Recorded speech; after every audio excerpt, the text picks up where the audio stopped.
같이 신앙을 하겠습니다.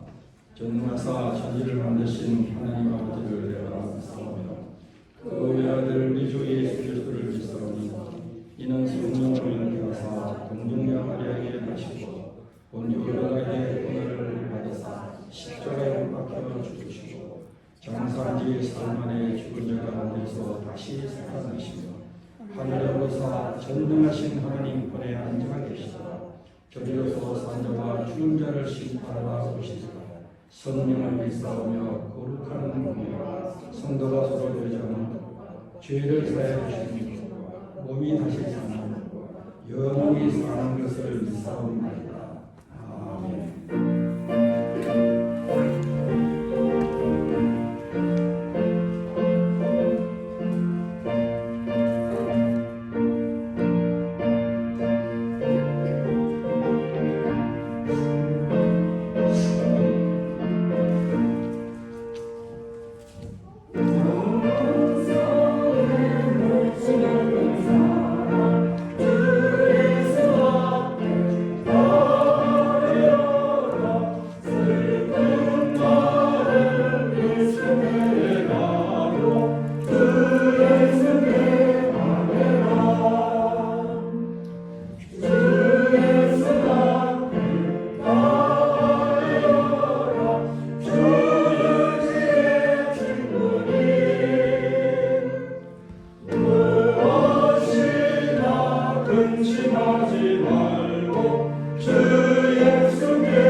무엇이나 근심하지 말고 주 예수께 아뢰라. 괴로움과 두려움 있을 때 주 예수 앞에 아뢰어라.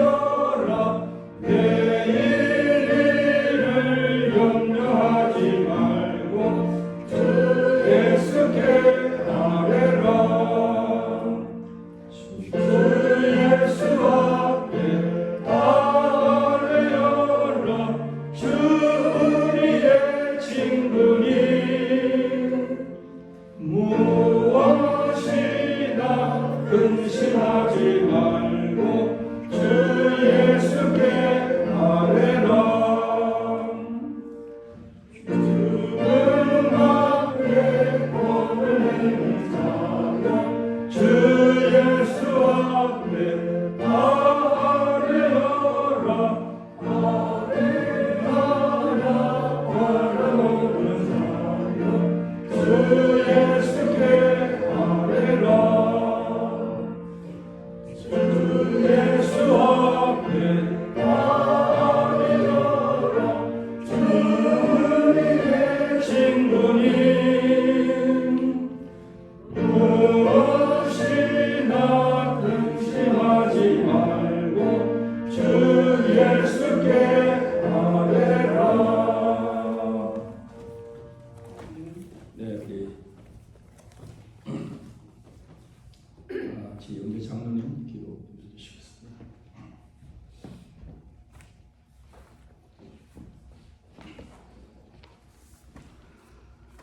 만물을 창조하시고 섭리하시는 하나님 아버지, 한 주간도 저희들을 세상 가운데서 안전하게 하시고 건강과 믿음을 허락하셔서 이 시간 가장 귀한 예배의 자리로 나오게 하심을 감사드립니다.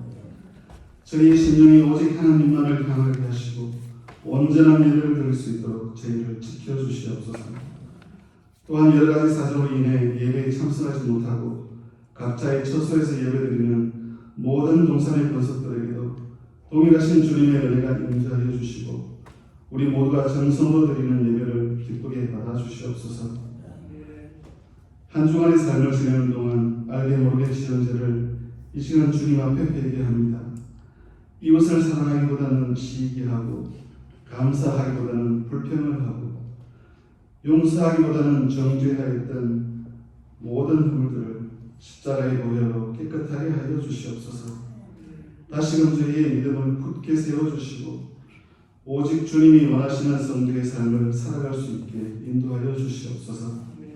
생각하는 것과 말하는 것과 행동하는 모든 것이 주의 영광을 가리지 않게 하시고 범사에 감사하며 주님을 높이 드러내는 복된 성도의 삶을 살게 하여 주시옵소서. 주님을 따라가는 일이 비록 힘들고 어렵지만 찬송을 부르며 순종할 수 있는 믿음을 허락하여 주시옵소서. 안타깝게도 끝이 어디인지 알 수 없는 바이러스로 인해 지역사회와 이웃들이 고통받고 있습니다. 우리 인간의 나약함과 한계를 절실히 깨닫게 합니다. 또한 질병과 모든 건강의 문제로 두려워하고 있는 성도들이 있습니다. 그리고 경제적인 어려움으로 인해 힘들어하는 이들도 있습니다. 이러한 어려운 상황 가운데 우리의 육신과 영혼이 상하지 않도록 붙들어 주시옵소서. 이를 통하여 더욱더 능하신 주의 팔에 모든 것을 의지하는 믿음을 허락하여 주시고 환난 가운데서 더욱더 주님과 가까워질 수 있는 귀한 역사가 있게 하여 주시옵소서. 특별히 코로나로 인해 참석하지 못한 담임 목사님을 비롯하여 연로하신 성도님들의 건강을 지켜주시고 새 힘을 허락하셔서 열심으로 주의 전을 밟을 수 있게 하시고 모든 성도들이 한마음 한 목소리로 주님을 찬양할 수 있는 은혜가 있게 하여 주시옵소서. 이 시간 주의 귀한 종 김재화 목사님을 통하여 귀한 주님의 말씀을 듣습니다.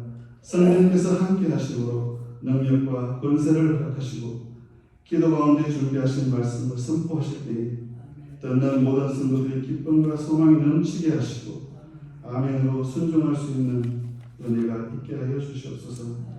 마음과 정성을 다해 준비한 찬양대의 찬양이 주님께는 큰 영광이요 듣는 모든 성도들이 은혜 받는 귀한 찬양이 되게 하여 주시옵소서. 교회와 일을 위해 이름 없이 수고하는 모든 성도들을 축복하시고 항상 감사와 기쁨이 넘치는 삶이 되게 축복하여 주시옵소서. 고국 방문 중에 있는 몰로 목사님 건강을 지켜주시고 항상 주님께서 동행하여 주시옵소서. 세계 각지에서 주의 복음을 전파하시기 위해 수고하시는 선교사님들과 페루의 팔복교회 위에도 주님의 크신 은혜가 함께하여 주시옵소서. 저희의 예배를 기쁘게 받아주실 줄 믿사오며 이 모든 말씀 우리 주 예수 그리스도의 이름으로 기도하옵나이다. 아멘.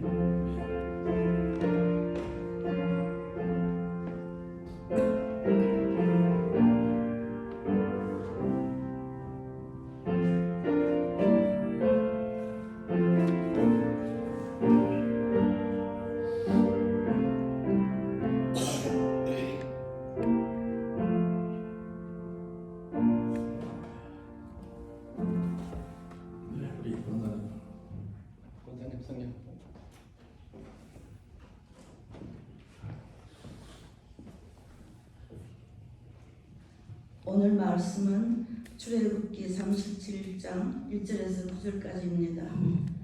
보살렐이 조각목으로 궤를 만들었으니 길이가 2규빗 반, 너비가 1규빗 반, 높이가 1규빗 반이며 순금으로 안팎을 사고 위쪽 가장자리로 돌아가며 금틀을 만들었으며 금고리 넷을 부어 만들어 네 발에 달았으니 곧 이쪽이 2고리요 저쪽에 2고리이며 조각목으로 채를 만들어 금으로 싸고 그 채를 궤 양쪽 고리에 궤를 4개 하였으며 순금으로 속죄소를 만들었으니 길이가 2규빗 반, 너비가 1규빗 반이며 금으로 그룹 둘을 속죄소 양쪽에 쳐서 만들었으되 한 그룹은 이쪽 끝에 한 그룹은 저쪽 끝에 곧 속죄소와 한 덩이로 그 양쪽에 만들었으니 그룹들이 그 날개를 높이 쳐서 그 날개로 속죄소를 덮었으며 그 얼굴은 서로 대하여 속죄소를 향하였더라.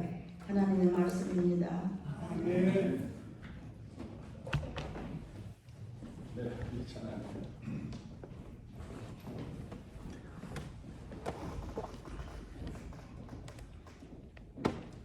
특별 찬양은 자비하신 예수여입니다.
네, 어려운 중에 그래도 우리 성감에 이렇게 살아서 찬양을 들려주시니 참으로 감사합니다.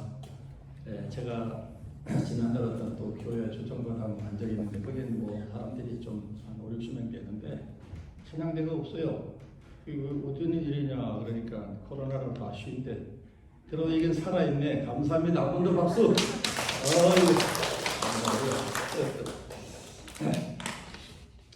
네, 우리 오늘 읽은 하나님의 귀한 말씀을 마음에 두시고 오늘 주님이 우리에게 특히 나에게 뭘 말씀하시는가 하는 생각에 잠기면서 말씀을 들으시면 좋습니다. 또는 성경 본문도 보시면 좋고요.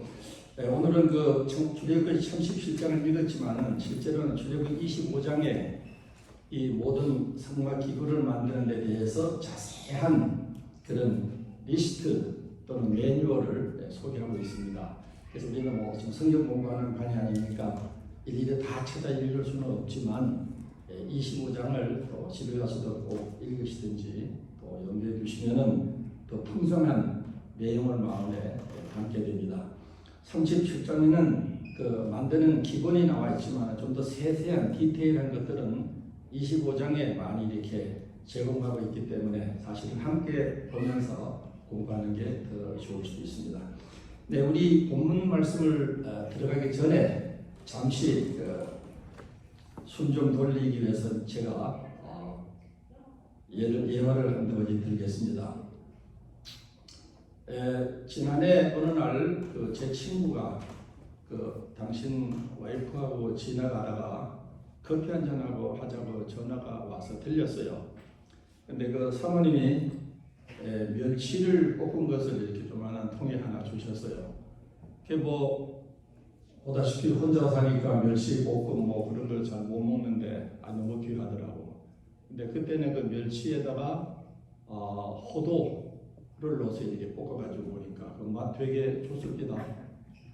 그리고 또 6개월 지났는데 또 지나가 다 들렸어요. 이번에는 빵통을 좀 넣어서 이렇게 볶아가지고 왔는데 뭐 그것도 맛이 괜찮았어요. 그래서 제가 왜 이 멸치에는 이런 견과류를 넣어서 만드는가, 또 고추도 하잖아요. 그래서 좀 궁금해가지고 인터넷을 한번 열어봤더니 마침 거기에 대한 강의가 나오더라고요. 그래서 이렇게 보니까 저는 이게 남자와 여자가 이렇게 만나고 뭐 사는 일에 있어서 궁합이라고 하는 단어를 쓰는 줄 알았더니 그 먹는 음식에도 궁합이 있대. 그래서 세상에 궁합이라는 게 이게 남녀 관계가 아니고 먹는데도 그 궁합이 있어야 이게 일이 되는구나. 그래서 궁금해가지고 자세히 들어봤더니 거기다 놀라운 일들이 있더라고요. 그래서 그때 제가 하나님의 말씀도 깨달은 게 있는데, 이게 무지하면은 망한다고 호세아에서 그랬거든요. 근데 모르면 우리가 아무 유익이 없는 일도 하게 되고 또 해를 끼치는 일도 될 수 있다. 그런 생각을 제가 하게 되었습니다. 이 호도나 이런 견과류에는 그 피탄산이라는 성분이 있어가지고 그 멸치에 있는 칼슘 같은 거를 흡수하는 거를 방해한대. 흡수가 안 된대. 그래서 그렇게 하지 말라 하는 게 이 식품 전문학자들의 이야기더라고. 근데 이런 지식이 없으면 우리 엄마들이 어떻게 그냥 그 맛있는 것 같으니까 그냥 이렇게 하는 거란 말이죠. 그게 중요하다. 그러면 멸치에 딱 궁합에 맞는 건 뭐이냐? 뭐 그건 제가 말씀 안 드려. 여러분이 잘 알 테니까 알아서 하시고. 제가 이 말씀을 드리는 거는 우리가 오늘 예수님을 사실 순수하게 소박하게 믿고 이렇게 살아가고 있음에도 불구하고 이 세상의 악마는 수많은 세력들과 수많은 지식과 수많은 테크놀로지 기술들을 통해서 우리가 믿고 있는 순수한 하나님에 대한 신앙, 그리스도의 복음에 대한 신앙을 어지럽히고 혼란케 하는 수많은 이단들이 일어나고 있습니다. 특별히 그 나라 정치가 얼마나 좀 보수적이냐, 그 나라 정치가 얼마나 리버럴하고 또 너무 개방적이냐에 따라서 국민도 영향을 받고 교회도 영향을 받는 거예요. 지난 5년 한국의 문재인 정권을 통해서 한국의 이 성소수자라고 하는 의미의 이런 단어 아래 수많은 일들이 벌어졌고 수많은 일들이 망가졌어요. 그리고 기독교 목사들도 신신학 이런데 공부를 하거나 빠진 사람은 그 안 믿는 세상 사람과 똑같아요. 성경이 뭐라 말하든지 상관이 없어. 우리가 해석하고 우리 이 환경에 적응하기 위해서 살아가는 이것 자체가 우리 생활이고 신앙이다. 그렇게 생각을 하기 때문에 토론토 여러분 아시죠? 큰 교회들이 이 문제 때문에 깨지고 귀한 장로님들이 보따리 싸가지고 나가고 이런 일들이 많이 벌어지고 있는데 우리에게 무엇이 필요하냐? 하나님의 말씀에 대한 지식, 그것도 견고하게 가지고 있음으로써 이런 악마들의 모든 영향과 물결에 우리가 든든히 서갈 수 있다는 것을 염두에 두시기 바랍니다. 여러분이 유튜브를 어떨 때 좀 많이 보시는 분은 모르겠습니다만 보면은 중국의 이단들 중에 전능신교라는 게 있어요. 그게 이제 다른 말에는 동방 산대인이라고 하는 동방 산대인, 동방번개라고 하는 이단이 있는데 그게 중국에 엄청나게 퍼져 있어요. 근데 이놈들이 중국 공산당에 이렇게 살살 좀 아부를 하면서 서바이벌을 하니까 그놈들 세력이 굉장히 커져 있습니다. 세계적이고 중국 사람이 있는 곳에는 어디든지 여기 뭐 화랑공이나 똑같은 거예요. 내용은 다르지만. 그런데 요즘은 어떻게 하느냐? 유튜브로 만들어내, 드라마로 만들어내. 중국의 공안에게 핍박받는 뭐 기독교인, 또 뭐 부모를 잃은 크리스찬 자녀들, 뭐 하여튼 이런 가정 예수 이런 스타일로 유튜브를 만들어내는데 그게 얼마나 잘 만들어냈는지 아주 훌륭한 드라마예요. 그 속없이 보면은 야, 중국의 기독교인데 이렇게 핍박을 받고 있구나.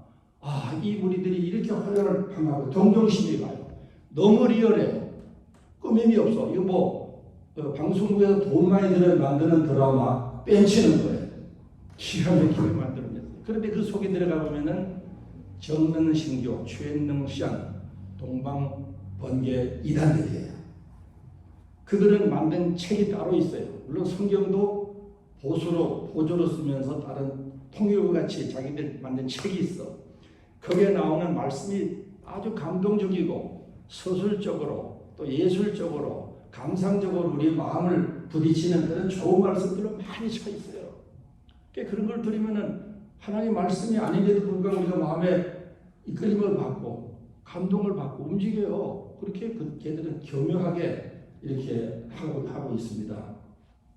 이런 것이 많이 있는 가운데 우리가 주의해야 될 것은 뭐냐? 내가 믿는 하나님, 내가 알고 있는 성경 말씀에 그런 것이 있느냐? 하나님이 그렇게 하신 적이 있느냐?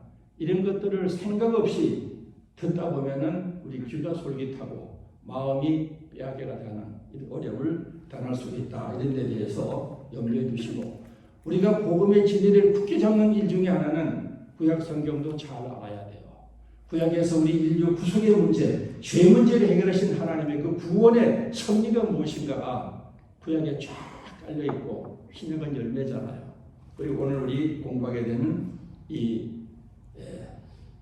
법궤, 언약궤에 대해서 한 단락이지만 그 중에 한 부분을 생각해 보는 거지만은 그 속에 깊은 하나님의 진리와 은혜의 풍성함이 들어있다. 이렇게 말씀을 드리고 싶습니다. 우리가 이 말씀 나가기 전에 우리가 호세아 4장 6절에 보면은 내 백성이 지식이 없음으로 망한다. 그렇게 호세아서 4장 6절에 말씀을 하셨어요. 그리고 뭐 언젠가 제가 또 말씀드린 적이 있지만은 베드로서 3장 17, 18절에 보면은 하나님을 아는 지식에서 자라가라. 내가 하나님 말씀을 아는 지식에 한 걸음 한 걸음 나아가면 이 세상 무엇이 아무리 아름답고 훌륭하게 떠들어대도 그건 영향을 받지 않습니다. 왜? 진리이기 때문에. 근데 진리를 잘 모르면은 마음을 빼앗겨요. 너무 그럴듯하거든. 너무 that's make sense. 말이 되거든. 내 지성을 능가하는 이해를 주니까 하나님 말씀 이전에 그게 뺏기는 거예요. 그래서 한국의 신천지라든지 모든 이단들의 무리가 그런 묘수를 가지고 있는 거예요. 묘수. 하나님은 묘수가 없어요. 진리는 묘수가 아니에요. 사실 그거예요. 그대로예요. 이걸 믿느냐 하는 것이 문제지. 묘수는 거짓이거든. 약간 기만하는 사기성을 가지고 있는 거. 그러니까 천주교의 모든 교리는 다 묘수야, 묘수. 이런 면에 우리가 좀 염두를 두면서 오늘 우리 잠깐 보게 됐는데 특별히 제가 중국에 있을 때 한국 개혁 신학 뭐 그런 무리들 가운데 이병규라고 하는 목사님이 있어요. 그분 지금 돌아가셨는데 그분이 쓴 성경 주석이 중국의 조선족 사회에 좀 이렇게 퍼졌더라고요. 난 몰랐고 또 그것이 중국 사람들 사이에도 사상이 퍼져가지고 제가 중국 교회를 3개를 세웠잖아요. 중국에서 우리 뭐 김치룡 장로님 와서 보시고 갔지만 여기 증인이 계시니까 내 말이 거짓말이 아니야. 김 장로님 왔다 같이 오니? 김 목사가 중국에서 무슨 교회를 3개나 세웠어. 그러면 희한할 거란 말이야. 근데 증인이 여기 장로님하고 우리 안 목사님 다 4분들 오셨으니까 이건 뭐 진리요. 지금 여기다 다 짓고 잘 있거든요. 오케이. 네, 그런데 거기 어떤 성경에 보면은 사람이 죽기 전에 죄를 다 회개하지 못하면 천국 못 간다. 무슨 그런 의미를 가진 한 단락이 있어요. 근데 이건 성경이 아니에요. 왜냐하면 예수님이 십자가에 죽으신 것은 네가 나를 믿더라도 죽기 전에 다 회개해야 들어온다. 그런 조건을 예수님이 건 적이 없어요. 그 조건을 누가 거느냐? 천주교회가 걸고 있어요. 그리고 또는 이단들이 걸고 있다고. 이게 사교예요. 이게 히르시단 말이에요. 이런 데 우리가 마음을 뺏기면 안 돼요. 왜냐면 그래서 요한 1서를 요한이 기록한 거야. 요한 1서 1장 7절에 뭐라 그래? 내가 너의 모든 불의를 정결케 해놨다. 또 너의 모든 죄를 눈과 같이 희게 해놨다. 이게 뭔 소리예요? 십자가에서 다 용서해 놨다는 얘기야. 그러니까 내가 뭐 바빠서 까먹고 죄 하나 회개 하나 해도 그것 때문에 지옥 가? 그러면 그나 전능하신 하나님이 아니야. 얼마나 째째하고 존재하는 하나님이야. 그잖아? 천주교가 그 짓을 하고 있어. 내가 옛날에 고등학교 때 천주교 학생이었거든. 근데 지금요, 코로나가 심해서 내가 천주교에 대한 책을 하나 썼어요. 한 90페이지를 사진들 많이 넣고 했는데, 여기서 인사하니까 너무 비싸. 그래서 한국에 나가면 좀 인쇄해가지고 들어오면 우리 동산교회 식구들 먼저 하나씩 드릴게. 미리 예약. 네, 정말입니다. 네, 또 그 다음에 우리 한인교회 중에 그때 우리 장로님들 기도하실 때 알게 모르게 진죄 다 용서십시오. 그건 좋아요. 토탈적으로 용서해달라고 하는 거니까. 그래서 내가 혹시 회개하지 못해서 축복을 못 받거나 저주받을 일이 있을 수도 있다고 생각하니까 모르고 기억도 안 나는 죄도 용서해 주시고 짓고도 모르고 있는 거 용서해 이런 기도를 하게 되는 거예요. 근데 그것이 천주교에서 나온 용어예요. 천주교는 잠벌이라고 그러는데 모르고 죄를 짓고도 모르고 신앙한 게 있을 수 있으니까 거기다 죄값을 지불하라는 거예요. 그게 어떻게 지불하느냐? 요새 말하면 헌금하면 최고예요. 거기도 옛날에는 뭐 기도문을 외우고 일주일에 선함일을 한 번 하고 또 천주교는 12사도들 걔들은 종도라 그러는데 같이 붙여놨거든요. 거기 가가지고 종도 그 사도신경이 어디로 말하면 그거 일일이 다 외우면서 돌아가는 게 볼이야 볼. 그게 성경에 어디 있습니까? 이단들이 만들어낸 사술이란 말이에요. 우리는 그런데 현혹되면 안 돼요. 그래서 여러분들 돌아가실 때 혹시 회개 못한 거 있어도 걱정하지 마세요. 하나님이 다 아시고 용서해 놨으니까 믿고 평안히 떠나도록 하십시다. 그리고 평안히 하면 안 하네. 평안히 떠나고 평안히 살아야 돼요. 우리가 무슨 째째한 죄 하나 짓고 회개해서 되고 안 되고 그렇게 하나님이 거래하시는 거 아니야. 우리가 회개하고 안 하고 뉘우치고 안 뉘우치고 이거는 내 개인의 도덕성, 윤리성, 경건성의 문제가 있는 거지 하나님과는 별개예요. 내가 그렇게 주님 앞에 마음을 거덕거덕 이렇게 씻고 상쾌하는 것이 없으면 내가 경건하지 못하니까 내 자신의 마음도 깨끗하게 밝지 못해요. 그러나 거듭거듭 기도를 통해서 자신들이 이렇게 리펜트하고 또 컨페스하고 이렇게 지나가면은 우리 마음이 주님께서 평안을 누리는 거. 왜? 그 피가 우리를 깨끗이 씻었다는 확신 속에서 얻는 기쁨, 감사가 넘쳐나는 것입니다. 그 다음에 또 하나 병폐는 그 예정론이라는 게 있어요. 특별히 우리 칼빈 선생님이 예정론에 대해서 깊이 썼는데 실제로 많은 장로교인들 중에는 예정론이 실제로 뭔지도 모르면서 하나님이 우린 태어날 때부터 너는 지옥, 너는 천국 이래 놨다는 거야. 그게 성경에 어디 있어요? 성경에는 예정론이라는 것도 없어. 그건 칼빈 선생이 영적으로 깨닫고 그렇게 쓴 거예요. 그럼 하나님은 우리를 어떻게 예정하시느냐? 그리스도 안에서 예정하시는 거예요. 에베소 1장에 있는 대로. 그리스도 밖에서 무슨 예정을 해요? 하나님이 그리스도 안에서 믿는 자, 예수를 영접하는 자, 그 구원받은 하나님의 자녀로 그게 예정된 자고 선택된 자예요. 그런데 예정론이라는 게 붙여줘도 모르면서 야 이름이 있다고 천국 가나 지옥 가나 이런 그 원더링한 마음 가지고 사는 것이 많은 기독교인들의 생각이야. 그건 사상이 잘못 전해졌을 때. 그리스도의 피에 대한 용서와 확신이 있고 그 다음에 이런 것들은 신학적인 학문적인 얘기고 그건 진리가 아니에요. 그래서 여러분들이 그리스도로 말미암아 얻은 영원한 생명, 죄사함의 확신, 또 구원받았다고 하는 자신감, 이건 하나님 말씀에서 오는 것이고 예수님이 약속해 주신 것입니다. 믿으십니까? 아멘 소리 저거 보니까 문제가 있구만. 예수님이 그랬잖아요. 이 성경 13,000 몇 구절 중에서 한 절을 딱 꼽아 성경을 대표하라 그러면 요한복음 3장 16절이에요. 하나님 내가 너를 사랑하사 이처럼 사랑하다 독생자 주신 이런 저를 믿는 자마다 뭐야? Whosoever believe in him, 믿는 자마다. 믿는 자마다가 누구야? 조건이 없어요. 믿는 자 나, 믿는 자 나. 개개인이라고 1인칭. 믿는 자는 영생을 얻었고, 아멘. 얼마나 좋아요, 그죠?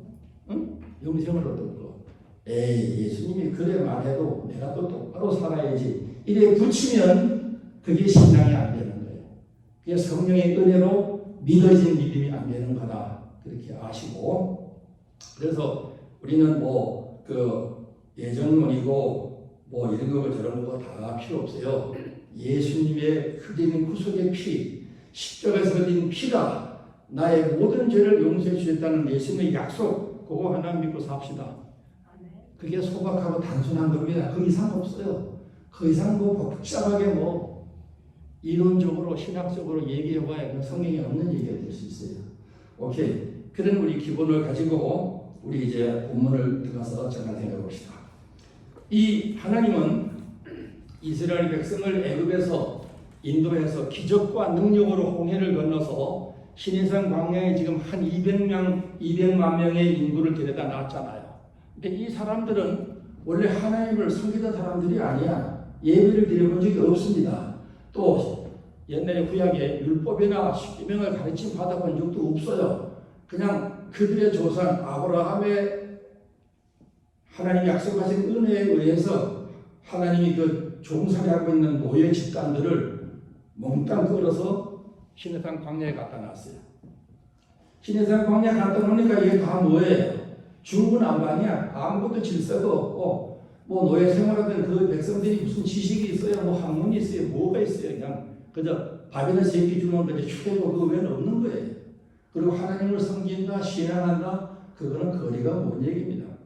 자, 그런데 하나님이 이런 백성을 광야에 끌어다 놓은 것은 하나님이 이 백성을 자기 백성으로 삼으려고 하시기 때문이에요. 하나님이 얼마나 은혜로우신 분이에요. 그죠? 자기 백성을 삼으려고 끌어다 놓은 이것을 우리가 더 고상한 말로 선민이다 그렇게 말하는 거예요. 선민이 됐는데 이 백성들을 이제 하나님이 훈련을 시키셔야 돼. 가르쳐야 돼. 어떻게 하나님을 섬기고 어떻게 가정생활을 하고 어떻게 이웃 대중 사회생활을 하고 이 모든 걸 하나는 이제 하나님 방식대로 가르쳐야 되기 때문에 하나님이 그들을 이제 교훈하시기 시작을 해요. 먼저 하나님은 이렇게 백성들을 불러놓은 그 가운데 하나님이 저 하늘에 계시거나 우주에 계시면서 이래라 저래라 하시지 않고 그 전능하신 하나님이 이 중구난방인 이스라엘 백성들 가운데 들어와서 살려고 하셨어요. 즉 거주하려고 하셨다 이 말이에요. 그래서 하나님이 사실 집을 짓도록 명령을 했어요. 그게 뭐냐? 성막이에요. 성막. 들이니까. 그래서 이 성막을 짓는 데는 길이 50m, 폭이 25m, 직사각형의 둘레에 말뚝을 박고 흰세마 꽃천으로 둘러쳤어요. 그게 둘러친 그게 하나님의 땅이야. 그게 하나님의 거하시리 이제 터전이라고. 그러니까 이 험악한 먼지 부럭부럭 나는 그 사막의 하나님이 50m, 25m 기사각형 선을 딱 그어놓은 그곳에 뭐예요?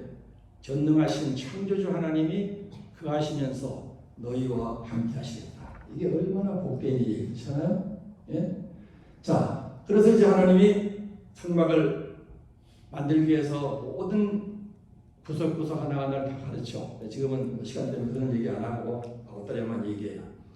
그래서 성막을 이제 울타리를 짓고 또 그 안에 울타리를 진 이거는 하나의 마당이야, 광장. 그 안에 하나님이 내려오셔서 임재하실 또 조그만한 집을 하나 지으시는 거예요. 그것이 이제 성막, 성소와 시성소라고 하는 조그마한 한 집을 이제 짓게 돼요. 그래서 이거는 뭐 한 10m 또 뭐 이렇게 한 5m 이렇게 그것도 직사각형으로 이렇게 짓는데 그 성막과 지성소를 지어놓고 그다음에 그 두 번째, 첫째는 성소, 두 번째 방은 지성소야. 그 지성소에 하나님이 이제 머무시는 즉 임재하는 그 프레센스를 만드는데 이제 거기에 필요한 가구가 뭐냐, 도구가 뭐냐, 그것이 이제 우리가 오늘 읽은 법궤, 언약궤라고 하는 것을 만든 것을 우리가 본 것입니다.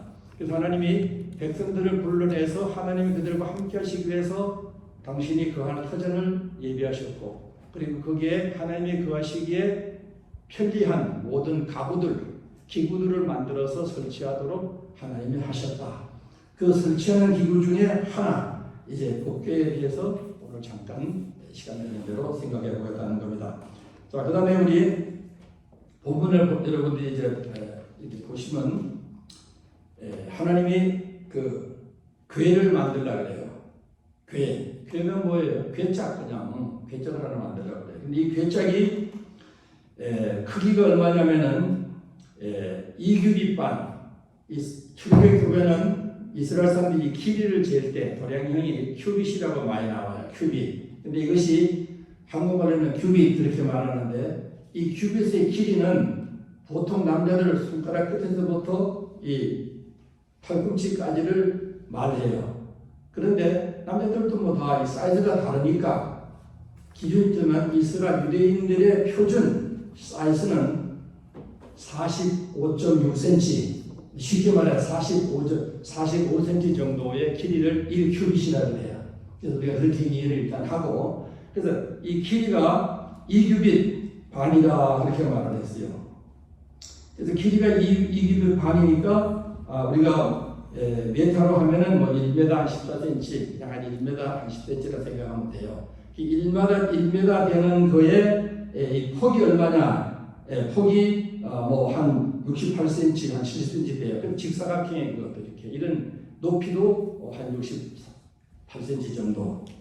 그래서 이제 이렇게 직사각형의 궤짝을 이제 만든 거예요. 그래서 이런 궤짝을 만들었으니까 그 통 안에 이렇게 탁 비어 있잖아요. 거기 무엇인가를 담기 위해서 하나님이 그 궤짝을 만드신 거예요. 이 아직은 궤야, 그냥 그대로 궤짝이에요. 근데 이걸 아카시아, 우리 성경에는 그 뭐라 그래, 그 조각목으로 만들어라 그래요. 조각목. 근데 도대체 저도 예수 믿고 나서 성경 읽을 때부터 도대체 조각목이란 게 무슨 나무냐 이게야 조각목. 근데 우리 성경에 지금 문제가 그 단어를 왜 못 바꾸는지 모르겠어. 바꿔야 돼요. 우리가 쉽게 알아들으려면은 아카시아로 바꿔야 돼요. 근데 아카시아가 한국의 아카시아가 아니고 이 중동의 사막지대는 아카시아는 더운 지방이니까 나무 이파리가 많이 필요 없고 수분을 보호하기 위해서 이 굵은 가시가 이렇게 많이 뻗어나온 그런 가시가 달린 나무에 어쨌든 간에 한국말로 하면 아카시아, 영어도 에카시아라고 나와요. 근데 이것이 왜 한국말로 조각목이라고 하느냐? 중국 성경 때문에 그래. 중국 사람들이 성경을 번역할 때 자기네 나라의 아카시아를 염두에 두고 중국말로 그 조현목, 한문을 읽으면 조현목이라고 번역했는데 옛날 우리 어른들이 성경 번역할 때 그 중국 단어를 비슷하게 빌려다가 조각목이라 이 세상 어느 사전에도 어울리지 않고 나오지 않는 그런 희한한 단어를 여기다 집어넣었다 그렇게 이해하시고, 근데 히브리어로는 이 나무가 시딤 나무예요. 시딤이고 우리 한국말로는 아카시아, 그러면 이제 딱 맞는 나무다. 이 나무는 결이 곱고 벌레같이 먹지 않아서 아주 수명이 길어요. 그래서 이 나무로 궤짝을 만들고 그거를 금으로 싸라 그래요. 나무에 금으로 싸니까 볼 것 없는 나무가 거룩해진 거예요. 신성하게 보인 거예요. 이걸 뭐 영적으로 또 예수님의 인성과 신성을 합해진 뭐 그런 거라고도 해석을 하는데 그런 의미 나중에 두고, 그렇게 나무 통을 이제 하나 짰어요. 집사각 통을. 그 다음에 또 하나님이 또 만들라 그러는 건 뭐냐? 속죄소를 만들라 그래요. 속죄소. 이 속죄소는 어떻게 만들었냐? 순금으로 이 괴짝과 똑같이 1m 16, 64cm 이런 똑같은 크기로 금판을 만들어라는 거예요. 금판으로 만들고 이어서 양옆에 천사를 하나 만들어 붙여서 날개를 펴서 이렇게 서로 이 속죄소를 가리는 이런 형태로 이제 만들라 그렇게 명령을 했어요.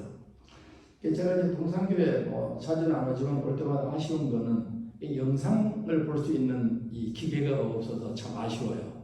이런 거는 그림으로 보면은 시청각 효과도 크고 딱딱 마음과 눈에 들어오는데 아마 우리 장로님들 한번 연구해 봅시다.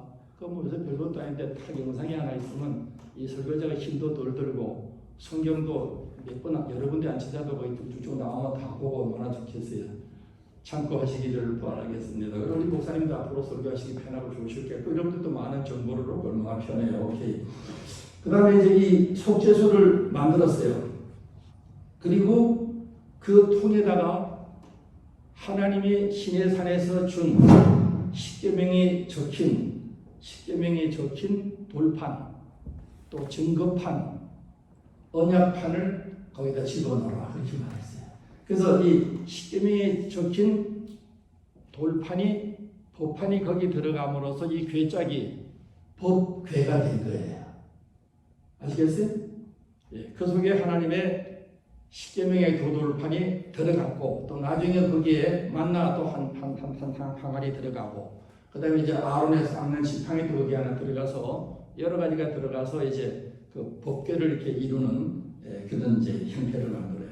그래서 이 만들어진 나무 괴짝 위에 그 금판을 얹으니까 어떻게 뚜껑을 덮으니까 보기 좋은 이렇게 괴짝이 된 거예요. 이거를 법궤라고 말하고 또는 그 금판을 속죄소 또 금판이 하나님의 은혜를 베푼다 해서 시온좌라고도 하고 또 여러 가지 일들로 불러요. 그래서 이 법궤를 부르는 이름이 크게 세 가지 언약궤가 있고 법궤가 있고 그 다음에 이제 또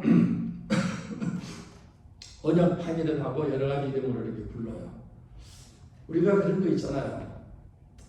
어떤 사람은 목사도 하고 또 대학의 교수도 하고 또 상담사도 하고 이러면 벌써 하는 일이 크게 세 가지잖아요. 그럼 목사 하나로 그 사람을 다 표현 못 하잖아요. 하나님도 이름이 26가지야 성경에 보면은. 왜 그럴까? 하나님의 그 한 이름으로 그 하나님 하시는 모든 걸 다 담기는 부족해서 그런 거예요. 그래서 하나님의 니시, 하나님의 뭐 이렇게 이름을 여러 가지를 붙이는 거예요. 예를 들어서 저 같은 경우는 중국에 있으면은 양롱은 원장이에요. 내 스스로가 원장이 아니라 중국 정부가 나를 임명한 양롱은 정식 원장이라고. 그 다음에 또 우리 기대 속에서는 뭐예요? 선교사고 또 목사예요.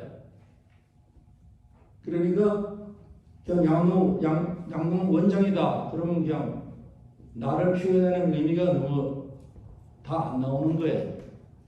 그래서 그런 일이 붙어서 여러 가지. 이 한국에 이제 선교지에서 은퇴하고 이제 나와서 이렇게 살면 뭐 여기저기 교회 초청도 받고 또 뭐 집회도 참석하고 이래 오리다 보면은 누가 나를 모르는 사람에게 소개할 때 중국 김정화 선교사입니다 하고 소개를 해요. 뭐 그래 소개했으면 됐는데 그 다음에 또 목사님입니다 또 붙여 거기다 플러스. 왜 그렇게 했어요? 요새 한국 사람은 다 선교사야. 여름에 한 주일 동안 장기 선교지만 갔더니 다 선교사라고 불러. 한국 사람 그 이름 부르는 걸 좋아하니까. 그러니까 그런 선교사는 아니다 하는 부분을 위해서 아마 그러는 것 같아. 목사이면서 선교사다. 그런 의미인데 자오가. 그래서 이 법궤도 여러 가지 이름으로 부르는 것은 그 한마디로 그 법궤가 가지고 있는 모든 효능과 기능에 대해서 설명이 부족하니까 이렇게 여러 가지 이름으로 부르고 있다는 것을 염두두시 바랍니다. 그러면 이 속죄소의 목적은 뭐냐? 왜 이걸 만들어서 거기에 두느냐? 지성소에 두느냐? 그것이 지금 문제잖아요. 우리가 그걸 위해서 특별히 그 신명기 25장 22절 지금 찾지 않겠습니다만 거기 제가 읽어드릴게요. 거기서 내가 너와 만나고 속죄소 위, 곧 증거계 위에 있는 두 그룹 사이에서 내가 이스라엘 자손을 위하여 내게 명령한 모든 일을 내게 이르리라. 즉 하나님은 이 속죄소, 금판, 속죄소 위에 인재 거기에 오셔서 이스라엘 백성들을 대하고 이스라엘 백성들의 이야기를 듣고 이스라엘에게 말씀하시고 이스라엘의 죄를 용서하고 이스라엘의 복을 내리는 바로 그 장소가 이 속죄소예요. 시온좌. 그래서 이 속죄소가 이스라엘 백성에게 그렇게 중요한 곳이고 또 하나님은 이곳에서만 이스라엘을 상대해서 당신의 모든 뜻을 나타내는 이런 큰 기능적인 이런 역할을 하는 것이 속죄소인 것입니다. 그런데 이 속죄소에서 말씀하시는 그 속죄소를 잘 모시고 또 그 속죄소의 원리를 마음에 잘 가다듬고 그 하나님을 받들어서 순종하고 섬기기만 하면 인생은 행복하고 평화롭게 사는 겁니다. 뭐 다른 게 없어요. 그런데 왜 이런 하나님의 약속을 가진 이스라엘 백성에도 불구하고 불행해졌느냐? 왜 저주를 받고 그렇게 형편없는 인생들이 되어갔느냐? 거기에 문제는 바로 이스라엘 백성들에게 있는 겁니다. 하나님은 여전히 복을 주시려고 거기 그대로 계시고 또 백성들이 잘못하고 우상에 나가고 이방에 나가서 헛된 짓을 할 때라도 하나님은 돌아와라. 돌아오면 내가 용서하고 복을 주겠다. 근데 돌아오면 되는 거예요. 하나님 오라고 할 때. 회개하고 돌아오면 되는데 백성들이 어떻게 에휴 그 하나님 섬기는 것보다는 내가 저기 가서 이방의 우상을 섬기고 이방 여인들과 놀고 인생을 사는 게 더 재밌다 좋다. 그러니까 안 돌아오는 거예요. 안 돌아오니까 하나님 어떻게 화가 나신 거지. 그래서 하나님이 진노를 쏟아내셔서 이스라엘 백성이 저주를 받고 이 세상에 어느 민족도 감당하지 못하는 그런 큰 환난과 능력을 당합니다. 여러분, 바로 이 속죄소에서 우리에게 보여주시는 하나님의 구원의 진리, 또 자비로우신 하나님과의 약속의 관계를 우리 신약에서 그 말씀을 봅니다. 이 성경 우리 같이 찾겠어요. 로마서 3장, 우리 잘 아는 성경이에요. 신약 성경 로마서 3장. 뭐 전체를 읽으면 좋지만 시간 때문에 23절로 28절까지 읽겠는데 우리 가운데 누가 찾으셨으면 큰 소리 한번 읽어주세요. 고맙게. 23절로 28절. 모든 사람이 죄를 범하였으며 맞습니까? 네, 읽으세요. 하나님의 영광에 이르지 못하더니 그리스도 예수 안에 있는 구속으로 말미암아 하나님의 은혜로 값없이 어렵다 하심을 얻은 자 되었느니라. 이 예수를 하나님이 그의 피로 인하여 믿음으로 말미암는 화목제물로 세우셨으니 이는 하나님께서 길이 참으시는 중에 전에 지은 죄를 간과하심으로 자기의 어려우심을 나타내려 하심이니 곧 이때 자기의 어려우심을 나타내사 자기도 어려우시며 또한 예수 믿는 자를 어렵다 하려 하심이니라. 그런즉 자랑할 때가 어디뇨? 있을 수가 없느니라. 무슨 법으로냐? 행위로냐 아니라 오직 믿음의 법으로니라. 그러므로 사람이 어렵다 하심을 얻는 것은 율법의 행위에 있지 않고 믿음으로 되는 줄 우리가 인정하노라. 아멘. 네, 여기에 말씀합니다. 우리 모든 사람은 죄를 지었으므로 하나님께 이르지 못해요. 그런데 이룰 수 있는 방법 하나, 그는 예수 그리스도를 믿음으로 예수님이 십자가에서 우리 죄를 용서해 주신 것을 믿는 자는 죄가 용서되어서 천국에 이르게 된다. 이게 하나님의 은혜예요. 그래서 이 그리스도가 우리에게 와서 번제와 화목제와 번제물이 됐다. 이 번제물이 됐다. 하나님께 무슨 뜻이겠습니까? 우리의 모든 죄를 예수님이 덮어 쓰셨다. 그게 속죄예요.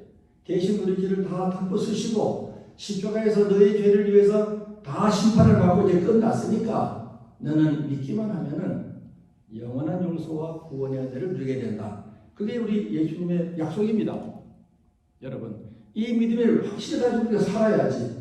이 확실히 또 성경 공부할 때는 믿다가 또 뭐 예정론이고 또 뭐 죄를 다 회개해야 되고 어쩌고 저쩌고 하면 또 마음이 흔들려가지고 그런가 저런가. 그거는 뭐예요? 하나님 말씀의 중심에 마음을 두지 않고 그 하나님 말씀을 마음에 견고히 붙들고 세트를 정착을 못 시키게 되면 오는 흔들림이에요.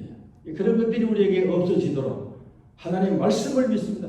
뭐 믿습니다 소리 몇 군데도 소용없고 성령의 은혜로 내 마음이 믿어져서 변함이 없으면 그는 천년만년마다 안 변합니다.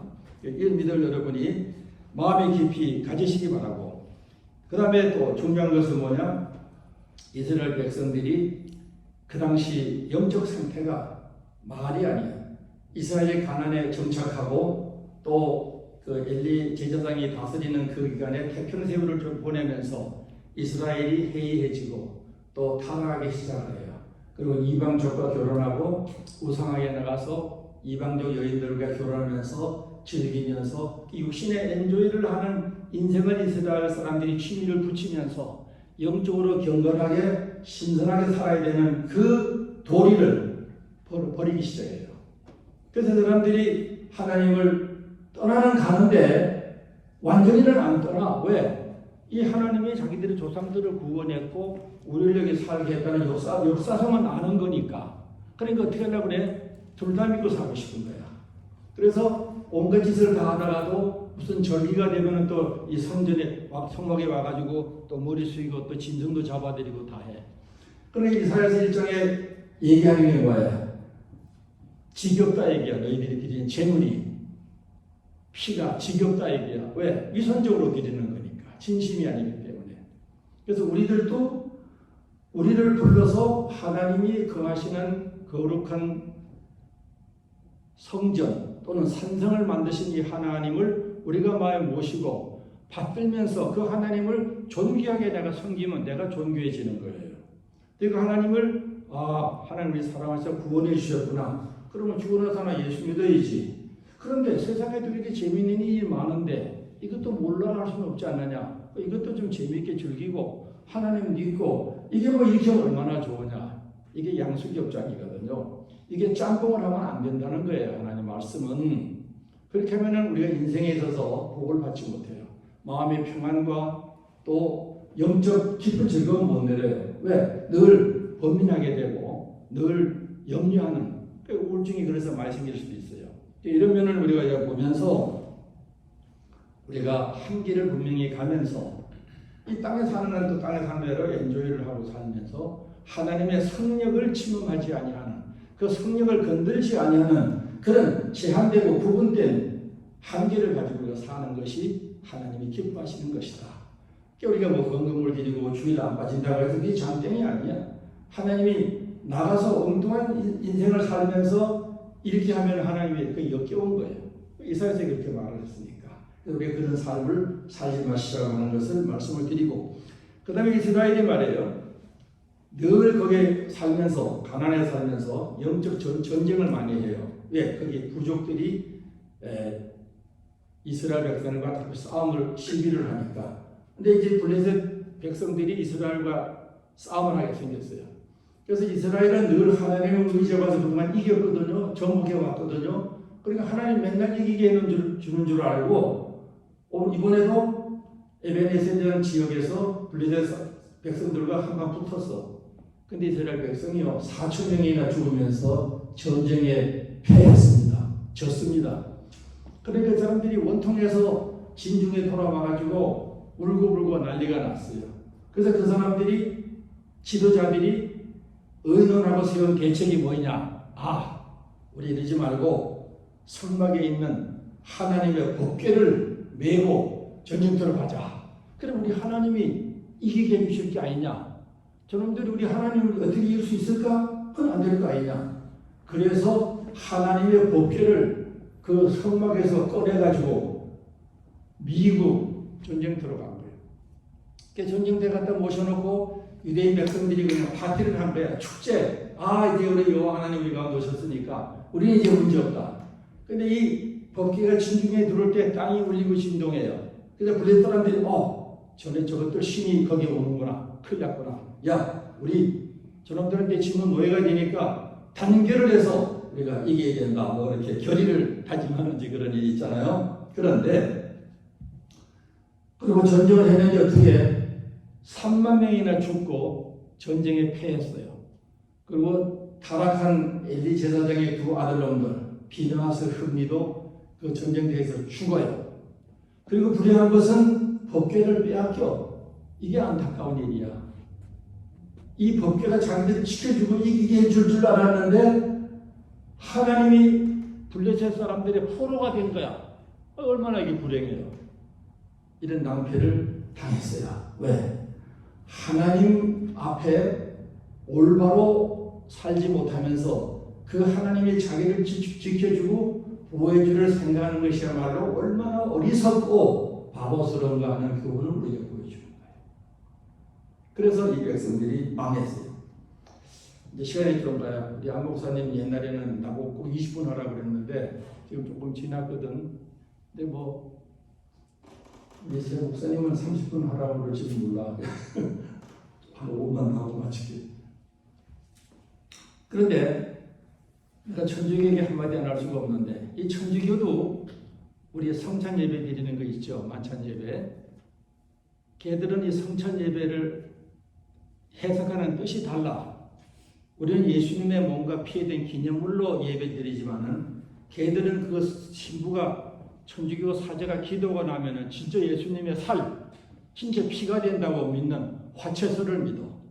그러니까 이게 아주 귀신과 구구선같이 되는 거예요. 근데 나중에 천주교에서 어떤 부분을 만들었냐?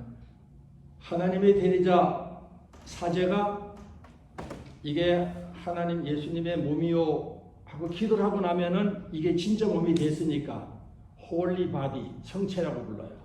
그럼 이 성체는 이제 거룩한 금그릇에 담아가지고 어디든지 가지고 다닐 수가 있어. 예수님의 몸을. 뭐 이제는 빵덩어리가 아니고 몸이니까. 그게 지금 이게 성체라고 그래요. 성체. 그래서 성체를 들고 왜 순수한 빵을 예수님 거룩한 몸을 만들었으니까 이걸 가지고 어디든지 가서 축복하고 기도하고 미사 예식을 하고 이렇게 한 거예요. 이 장면이 그 미션이라고 하는 영화 마지막에 그 우루과이 소수민족이 일망타진될 때 거기 그 신부가 그 성체를 들고 그 원주민하고 쭉 가잖아요. 가다가 다 총에 맞아 죽잖아요. 그죠? 천주교가 이런 예수님 몸을 미신으로 만든 거예요. 거기 무슨 복을 줄 줄로 알아. 천주교 들어가면 앞에 그 저기 무당집 같이 사당이 있어. 거기에 성체를 담아놓은 그릇이 있다고. 이렇게 햇빛같이 이렇게 만들어 놓은 거. 좌우간. 이런 그 헛된 일을 하면서 하나님의 노여움을 불러일으키는 이런 일들을 그들이 했다. 그렇게 우려하시고 중요한 것은 우리가 하나님이 복을 주시기 위해서 그 속죄소를 만들었고 거기에 임재하셔서 그 백성들과 함께 하려고 했는데 이 백성들이 타락하고 하나님을 화나게 해가지고 이 백성들이 욕을 당했다. 오늘 우리 모든 그리스도인들이 우리를 거룩한 하나님의 성전 되게 하시고 하나님 우리와 함께 하시기 위해서 나 같은 인생을 택해서 내 마음의 성령으로 감동으로 믿게 하시고 내 마음의 하나님 말씀을 믿게 하시고 내 마음의 성령의 은혜를 주셔서 하늘의 하나님의 영광을 바라보고 찬미하고 예배할 수 있도록 해준 이 하나님을 잘 받들어 모시고 사시자 이거야.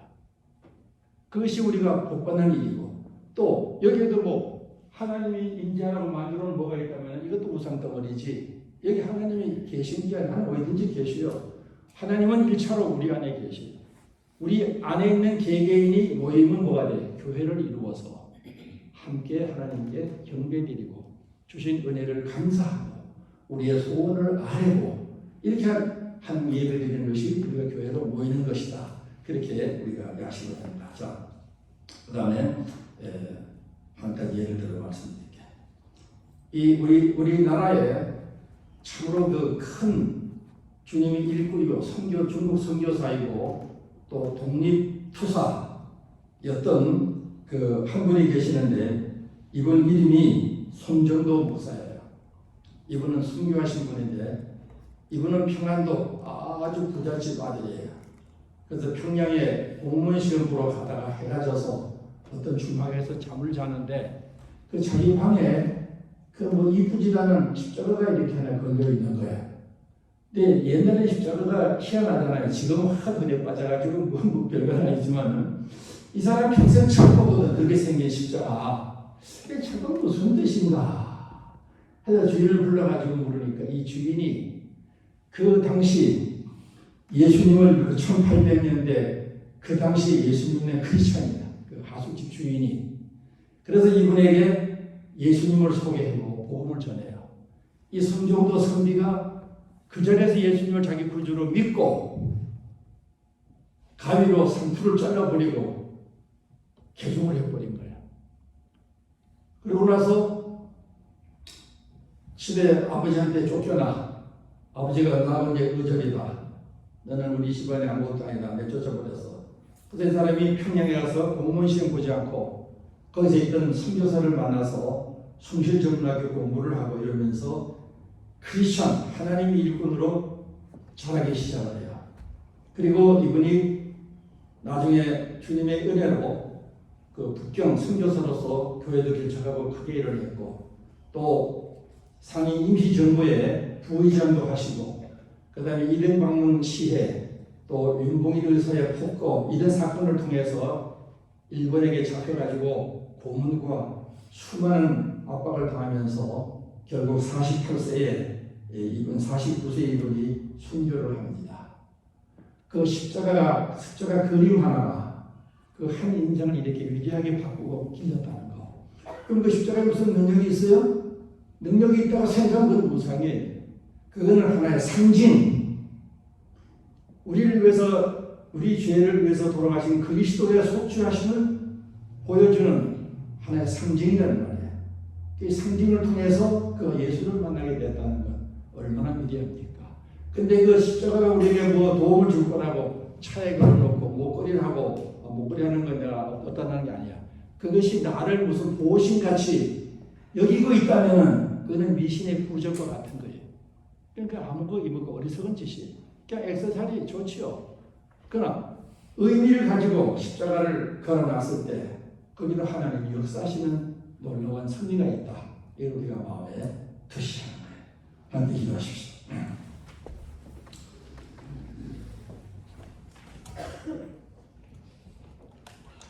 존경하는 형제자매님들 또 귀하신 성도님들 오늘 우리 좀 긴 시간 하나님 말씀 나눴습니다. 여러분 우리 매일매일 결단이 필요합니다. 내게 뜻을 주시고 나와 함께 거하기를 기뻐하셔서 내 안에 오셨던 주님을 잘 받들고 모시는 이 귀한 삶을 통해서 동산교회나 복음 선교가 더 많은 열매를 맺는 귀한 10월쯤이 될 수 있기를 바랍니다. 거룩하신 아버지 하나님 은혜를 감사합니다. 하나님의 지시하는 그 말씀을 듣는 마음마다 성령께서 감당하시고 역사하셔서 말씀의 깊은 능력이 일어나고 그 말씀을 믿고 순종하는 걸 통해서 하나님의 위대하신 영광을 바라보는 그런 귀한 체험들이 있도록 역사하여 주시기를 예수님 이름으로 간절히 기도합니다. 아멘. 네, 우리 이제 헌금하는 시간이 되겠네요.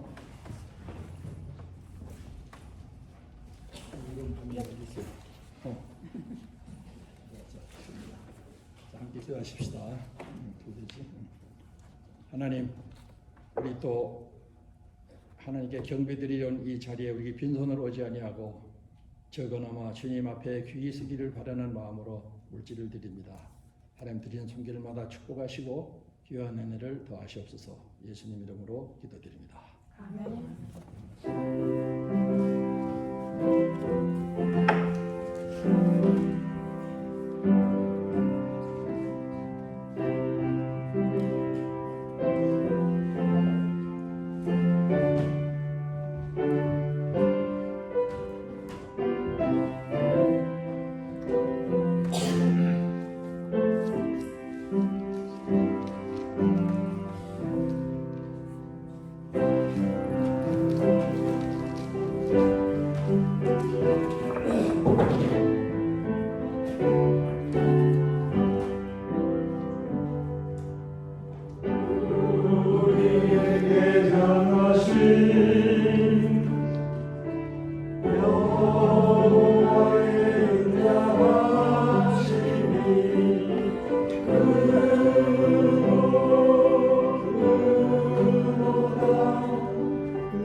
하나님의 은혜와 능력으로 크게 쓰임 받도록 역사해 주시고 주님의 복음 증거와 또 하나님의 협력을 넓혀가는 귀한 자료로 쓰시기를 원합니다. 드리전 손길마다 하나님께서 가정과 그 가족과 모든 사업들을 축복해 주셔서 하나님 앞에 부족함이 없는 삶을 누리시도록 늘 인도하시옵소서. 예수님 이름으로 감사하며 기도드립니다. 네, 우리 찬송가 마지막 한 장 보시겠어요? 광고 있죠. 네, 우리 광고 간단하게 좀 드리겠습니다. 우리 담임 목사님 아까 우리 장로님 기도해 주셨고 또 이제 회복되셔서 아마 우리를 진짜 출근 잘하실 겁니다. 그래서 기도해 주시기 바라고. 그 다음에 우리 김은경 전사님 손절을 보셨네. 트레인가 감사합니다. 기도해 주시고 그 다음에 우리 집사님 이상구 집사님 경북께서 소천하셨네. 권사님 9월 3일 찾아보시고 그 다음에 우리 김옥자 권사님 그 헬스센터로 옮기셨다고 하시고 또 기회는 찾아보시고 전화도 하실 바라고. 그 다음에 중고요청 하신 분들 김경환, 김동호, 김목자, 백경희, 정경순 권사님, 김성근 성도, 서상준 집사님 건강과 모두를 위해서 우리 또 기도하는 그런 귀한 교제가 있기를 바랍니다. 감사합니다. 네, 우리 또 다른 광고가 하나님 없으시면 찬송 마지막 한 장 부르시겠어요? 439장 일어나셔서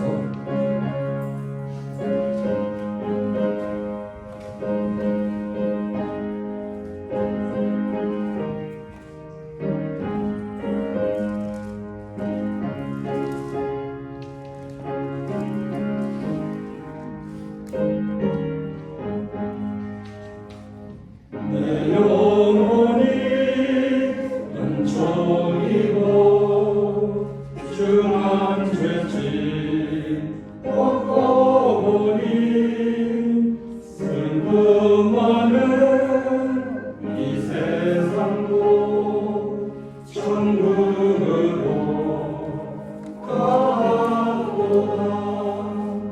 할렐루야 찬양하세.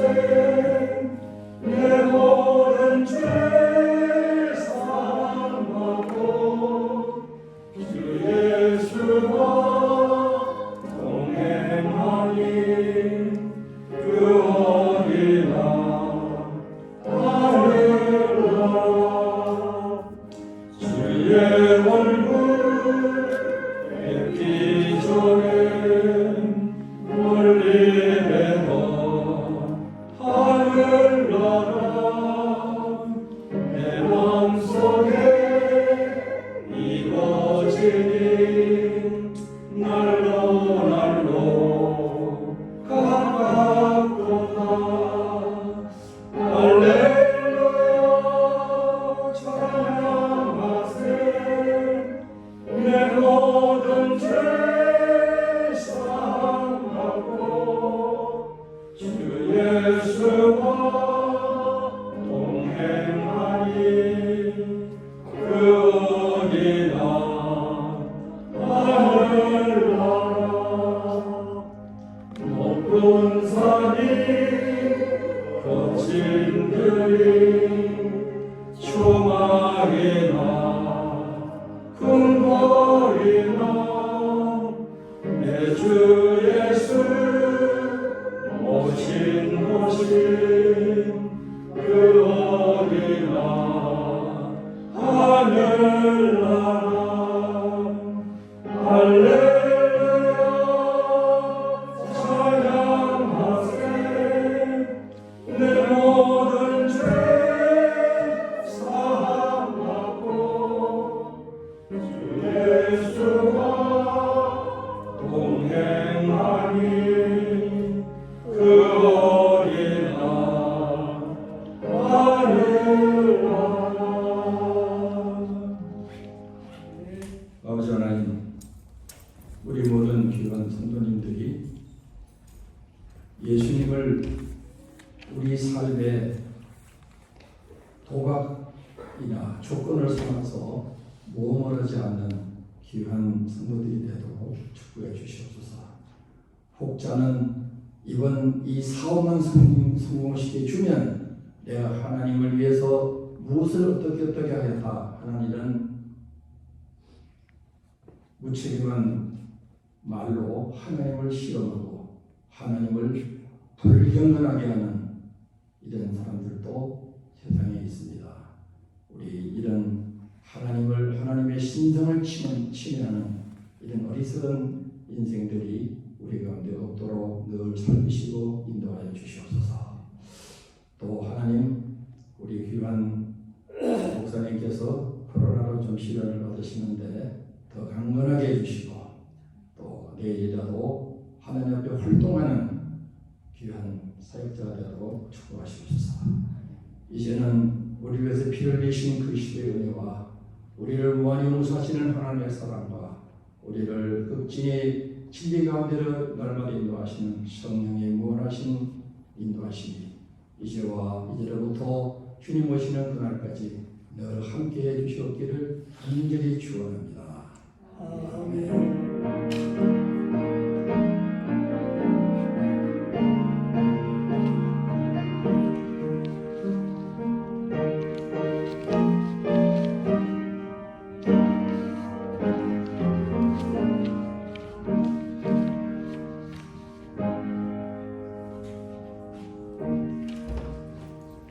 네, 모두 하나님의 축복을 빕니다. 감사합니다.